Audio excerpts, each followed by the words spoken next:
Hey guys what's up, this is Shadab और आज हमारे साथ है महिंद्रा स्कॉर्पियो S4। अभी मैं इसको बारिश में लेके गया था, मैं वीडियो बना रहा था, बट जब मैं घर पहुंचा मैंने देखा वो वीडियो रिकॉर्ड ही नहीं हुआ था। 10-15 सेकंड रिकॉर्ड हुआ था, फिर कैमरा ही ऑफ हो गया था, तो मूड ही ऑफ हो गया भाई। 10-15 मिनट मैंने एनर्जी वेस्ट किया वीडियो के साथ। फिर घर आया वहाँ पे देखा कैमरा ऑफ है, तो मूड ख़राब हुआ। अब मैं फिर से गेट से वापस निकला हूँ वीडियो शूट करने फिर से। अब तो बारिश भी थोड़ी सी कम हो गई है, लेकिन फिर भी चलेगा। बारिश में काफ़ी मज़ा आता है स्कॉर्पियो को चलाने में, इसीलिए मैं घर से निकला था अभी।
पूरा पीछे धकेल देती है गाड़ी जब भी मैं पंजा दबाता हूँ।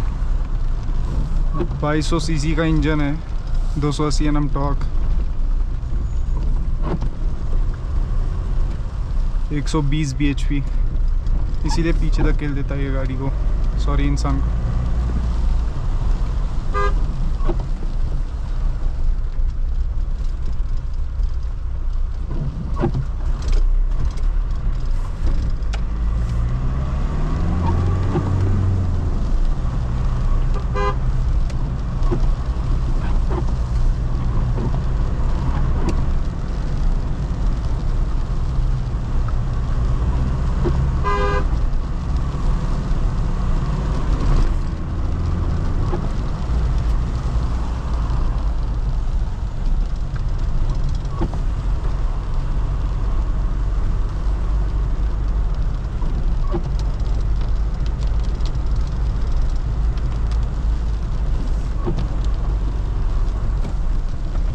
यहाँ पे मोड़ते हैं इस गाड़ी को,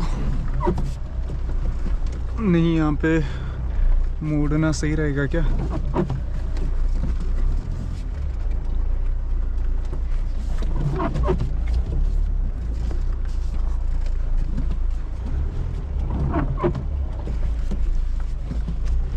पीछे वाले 2 टायर्स जो है सड़क पे ही रहनी चाहिए, क्योंकि रियर व्हील ड्राइव गाड़ी है, कीचड़ में जाएगी तो फंस जाएगी।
let me end this video here. See you in the next video. तब तक के लिए goodbye. See you in the next video, guys.